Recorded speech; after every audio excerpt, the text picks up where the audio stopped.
It was meant to be a straightforward task, but when the chainsaw fell silent and the dust began to settle, she noticed the worried expression on his face.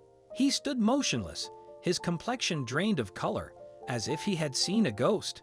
When their eyes finally locked, he stammered, "Go back inside. Call the police." Christine Battersby looked out the kitchen window as she made her morning coffee and enjoyed the rising sun. Her little backyard had a single towering apple tree, but it was ancient, a gnarled memory of the long-forgotten monastic orchards that used to populate the back hills area. The tree was special in another way. Her family had owned the house and land since 1980. She had watched the area around them slowly change. Families grew, neighbors moved in and out, and businesses thrived or failed.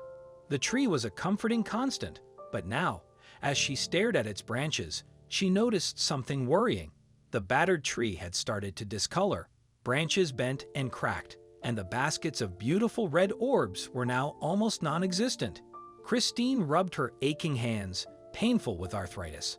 It was as if the tree knew she was aging and reflected her pain. What happened next made her innocent musings skyrocket into a panic. It wasn't just old wood anymore.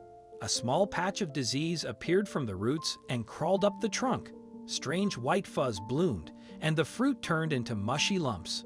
It was dying, but what did that mean for her? She quickly picked up the phone and called for help. Specialist Glenn Conway came in and inspected the tree.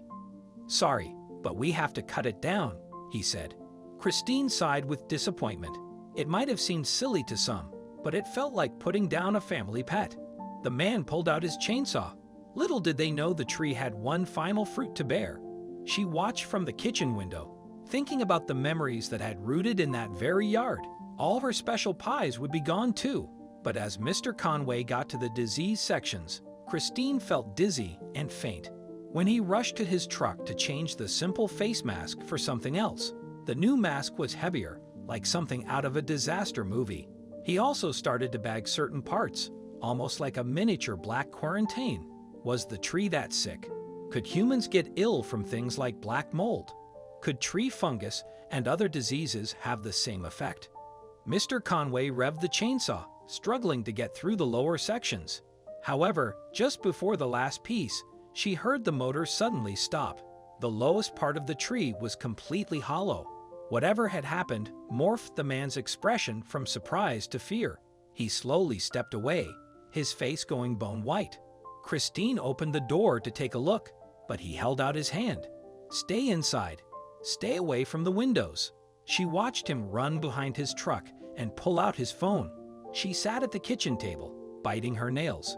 His muffled voice floated over the wind.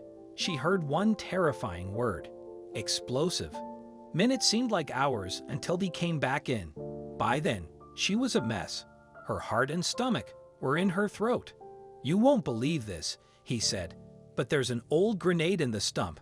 Christine let out a small scream and steadied herself to keep from passing out. A grenade? But how? That tree had been there forever. It wasn't long before cruisers pulled in and police started to roll out yellow tape around her property. There she sat in the middle of a crime scene, brewing coffee for everyone who showed up while begging for information. One officer was kind enough to snap a photo for her. Indeed, in the middle of the dusty hollow trunk was an old crusty grenade. But it wasn't just any regular ammunition. It was a WW1 relic. One officer stood at her door, while another protected the property for the entire night. "Why can't you just take it out now?" she asked. The officer's answer was troubling.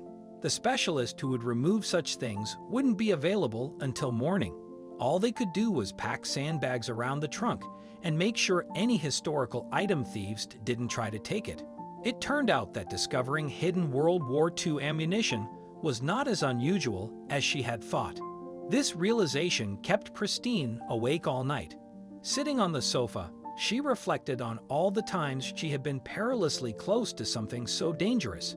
Each time she had accidentally nudged it with her lawnmower or watched her children climb it, the thought made her feel queasy. What other hidden dangers lay beneath the layers of rock and soil? What do you think of this story? Let us know in the comments section. I hope you liked this video. Please give it a thumbs up and share it with your loved ones.